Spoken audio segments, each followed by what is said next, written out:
నమస్తే, welcome to LRT news. బులెటిన్లో ముందుగా హెడ్లైన్స్ చూద్దాం. వేములవాడలో గ్రామ పంచాయతీ కార్మికుల భారీ నిరసన ర్యాలీ. నేరెల పీహెచ్సీని ఆకస్మికంగా తనిఖీ చేసిన కలెక్టర్ గరిమా అగ్రవాల్. ఎల్లారెడ్డిపేటలో తప్పిన పెను ప్రమాదం, బస్సును ఢీకొట్టిన 102 అంబులెన్స్. 14న బండి సంజయ్ మహాపాదయాత్రకు భారీ ఏర్పాట్లు.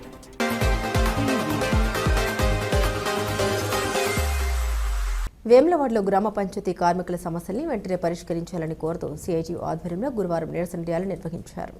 సినారే కళామందిర్ నుండి స్థానిక ఎమ్మెల్యే ప్రభుత్వ పాది శ్రీనివాస్ నివాసం వరకు కార్మికులు భారీగా ర్యాలీ చేపట్టి తమ డిమాండ్లు నెరవేర్చాలని నినాదాలు చేశారు.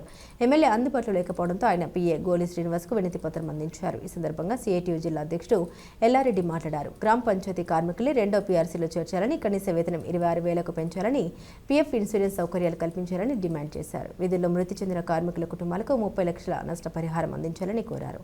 సమస్యల్ని ప్రభుత్వం వెంటనే పరిష్కరించకపోతే భవిష్యత్తులో పెద్ద ఎత్తున నిరసన చేపడతామని హెచ్చరించారు.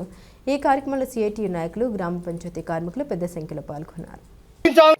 కాబట్టి అన్ని ఎమ్మెల్యేల ఇళ్ల ముందు ఎన్నికల కనీస వేతనం కోసం పోరాటాలే చేస్తున్నాం తప్ప కానీ ఎక్కడ కూడా ఈ ఆచరణ క్షేత్రస్థాయిలో ఫలితం అంటూ కనబడతలేదు. మీరు ఈరోజు రాజన్న సిరిసిల్ల జిల్లా వేములవాడ పట్టణంలో మరి సినారే కళామందిర్ నుంచి గౌరవనీయులు ఎమ్మెల్యే ఆది శ్రీనివాస్ ఇంటి వద్దకు పెద్ద ఎత్తున గ్రామ పంచాయతీ ఆధ్వర్యంలో ర్యాలీ తీయడం జరిగింది. మరి ఇలా ఏ ప్రభుత్వాలు చూసినా కార్మికుల విషయంలో దున్నపోతు మీద వాన కురిసినట్టే ఉందే తప్ప ఎక్కడ కూడా కార్మికుల విషయంలో కూడా స్పందించిన పరిస్థితి లేదు.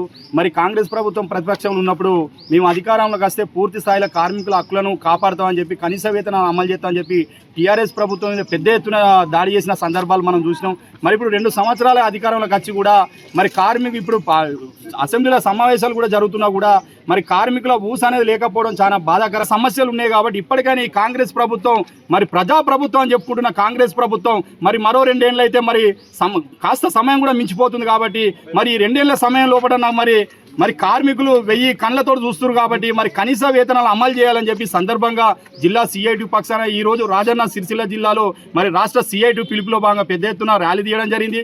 భవిష్యత్తులో మాత్రం కార్మికులకు కనీస వేతనాలు అమలు చేయకపోతే మాత్రం ఈ పెద్ద ఎత్తున తలపెట్టే అవకాశం ఉంటుంది. కాబట్టి ఇప్పటికైనా ప్రభుత్వం మేలుకోవాలి, కార్మికులను తక్షణమే వారి సమస్యలు పరిష్కరించాలని చెప్పి ఆశాభావం వ్యక్తం చేస్తూ ఈరోజు రాజన్న సిరిసిల్ల జిల్లా వేములవాడలో ఆది శ్రీనివాస్ కార్యాలయంలో మేము వినతి పత్రం ఇవ్వడం జరిగింది సిఐటి పక్షాన. ప్రాథమిక ఆరోగ్య కేంద్రాలకు వచ్చే ప్రజలకు ప్రభుత్వ వైద్య సేవలపై పూర్తి వివరాలు తెలియజేయాలని జిల్లా కలెక్టర్ గరిమా అగ్రవాల్ సూచించారు. గురువారం తంగళ్లపల్లి మండలం నేరెళ్ల పీహెచ్సీని ఆమె ఆకస్మికంగా తనిఖీ చేశారు. ఈ సందర్భంగా వైద్యులు, సిబ్బంది హాజరు, రిజిస్టర్, రక్త పరీక్షల ల్యాబ్, మందుల గది, వ్యాక్సిన్ల నిర్వల్ని పరిశీలించారు. ఆసుపత్రికి వచ్చే రోగుల సంఖ్య, గర్భిణులు పొందుతున్న వైద్య సేవలపై ఆరా తీశారు. రోగులతో మాట్లాడి అందుతున్న సేవలపై వివరాలు తెలుసుకున్నారు. వైద్యులు, సిబ్బంది ఎప్పుడు అందుబాటులో ఉండి ప్రజలకు మెరుగైన వైద్య సేవలు అందించాలని కలెక్టర్ సూచించారు. అలాగే సీజనల్ వ్యాధులు, పరిశుభ్రత, ఎండాకాలంలో తీసుకోవాల్సిన జాగ్రత్తలపై ప్రజలకు అవగాహన కల్పించాలని ఆదేశించారు. డ్రగ్స్ రహిత తెలంగాణ లక్ష్యంగా జిల్లా వ్యాప్తంగా అవగాహన కార్యక్రమాలు నిర్వహిస్తున్నారు. రాష్ట్ర ముఖ్యమంత్రి ఆదేశాల మేరకు చేపట్టిన ప్రజాపాలన ప్రగతి ప్రణాళిక 99 రోజుల కార్యక్రమంలో భాగంగా తెలంగాణ రాష్ట్ర ఈగల్ టీం ఆధ్వర్యంలో ఈ కార్యక్రమాలు కొనసాగుతున్నాయి. గురువారం సిరిసిల్ల పట్టణంలోని గీతానగర్ ప్రభుత్వ పాఠశాలలో టాస్క్ ఫోర్స్ ఇన్స్పెక్టర్ నటేష్ విద్యార్థులకు అవగాహన కల్పించారు. డ్రగ్స్ వల్ల కలిగే ప్రమాదాలు, దుష్పరిణామాలు మరియు పిల్లల భద్రత కోసం తీసుకోవాల్సిన జాగ్రత్తల గురించి వివరించారు. ఈ కార్యక్రమంలో పాఠశాల ఉపాధ్యాయులు, విద్యార్థులు మరియు పోలీసు సిబ్బంది పాల్గొన్నారు. కేంద్ర హోంశాఖ సహాయ మంత్రి బండి సంజయ్ కుమార్ ఈ నెల 14న చేపట్టనున్న అంజన్న ఆశీర్వాద యాత్ర మహాపాదయాత్రను బీజేపీ శ్రేణులు విజయవంతం చేయాలని బీజేపీ జిల్లా అధ్యక్షుడు గంగాడి కృష్ణారెడ్డి పిలుపునిచ్చారు. కరీంనగర్లోని ఎస్బీఎస్ ఫంక్షన్ హాల్లో కరీంనగర్ అసెంబ్లీ ముఖ్య నేతలు, కార్పొరేటర్లతో కలిసి యాత్ర సన్నాహక సమావేశం నిర్వహించారు. ఈ సందర్భంగా ఆయన మాట్లాడుతూ ఇటీవల జరిగిన మున్సిపల్ ఎన్నికల్లో బీజేపీకి మేయర్ పదవి దక్కితే కొండగట్టు అంజన్న ఆలయానికి కాలినడకన వెళ్లి మొక్కు తీర్చుకుంటామని కేంద్ర మంత్రి బండి సంజయ్ ప్రకటించారని తెలిపారు. ప్రజల ఆశీర్వాదంతో బీజేపీ మేయర్ పీఠం దక్కడంతో ఆయన మొక్కు తీర్చుకునేందుకు అంజన్న ఆశీర్వాద యాత్ర చేపడుతున్నారని తెలిపారు.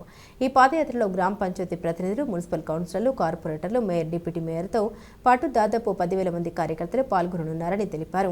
14న ఉదయం కరీంనగర్ మహాశక్తి ఆలయం నుండి ప్రారంభమయ్యే యాత్ర రేకుర్తి, కొత్తపల్లి, గంగాధర, పూడూరు, కొడిమ్యాల, మల్యాల మీదుగా సుమారు 40 కిలోమీటర్లు కాలినడకన వెళ్లి కొండగట్టు ఆంజనేయ స్వామి ఆలయానికి చేరుకుంటుందని వివరించారు. క్రైస్తవ సమాజ అభ్యున్నతి కోసం ప్రభుత్వం కృషి చేస్తోందని ప్రభుత్వ విపాది శ్రీనివాస్ తెలిపారు. అగ్రహారంలో నిర్వహించిన రాజన్న సిరిసిల్ల జిల్లా పాస్టర్స్ అసోసియేషన్ నూతన కార్యవర్గ ప్రమాణ స్వీకార మహోత్సవానికి ఆయన ముఖ్య అతిథిగా హాజరయ్యారు.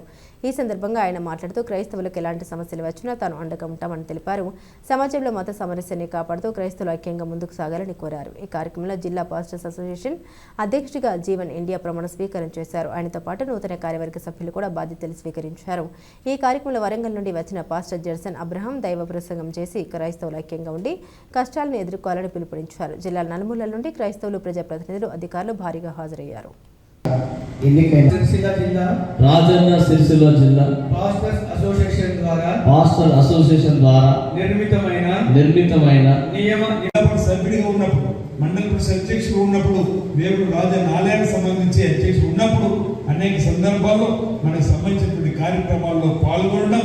ఈరోజు డిసెంబర్ 25 వచ్చిందంటే ఈరోజు క్రిస్మస్ వేడుకల్లో పాల్గొని మీకు శుభాకాంక్షలు చెప్పడం కాదు, ఎక్కడ ఎవరికి ఏ ఇబ్బంది వచ్చినా అది మన ఇబ్బందిగా భావించి మీతో కలిసి ప్రయాణం చేస్తున్న సందర్భంలో మీ అందరి ఆశీర్వాదం దొరికింది, ప్రజల ఆశీర్వాదం దొరికింది.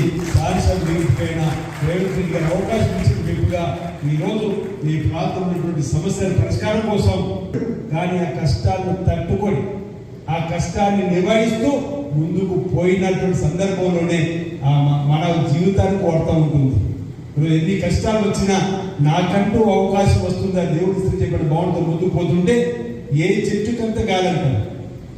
అందరూ సర్పంచులు కావాలంటే కాలేరేమో, అందరు ఎంపీపీలు కావాలంటే కాలేరేమో, అందరు ఎమ్మెల్యేలు కావాలంటే కాలేరేమో. కానీ తమ జీవిత ఆశయంలో మనకు సామెత ఏ చెట్టుకంత నీడాలి, చెట్టును బట్టి కూడా నీడిచ్చే విధంగా మనం కోరుకున్నటువంటిది.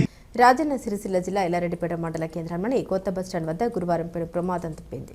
కరీంనగర్ డిపోకు చెందిన ఎలక్ట్రిక్ ఆర్టీసీ బస్సును 102 అంబులెన్స్ ఢీకొట్టింది. కామారెడ్డి వైపు వెళ్లేందుకు బస్టాండ్లోకి వస్తుండగా అంబులెన్స్ అదుపు తప్పి బస్సును బలంగా ఢీకొట్టినట్లు సమాచారం. ఈ ప్రమాదంలో 2 వాహనాలు పాక్షికంగా ధ్వంసమయ్యాయి. అయితే ప్రమాద సమయంలో బస్సులో ఉన్న ప్రయాణికులకు ఎలాంటి గాయాలు కాకపోవడంతో స్థానికులు ఊపిరి పీల్చుకున్నారు.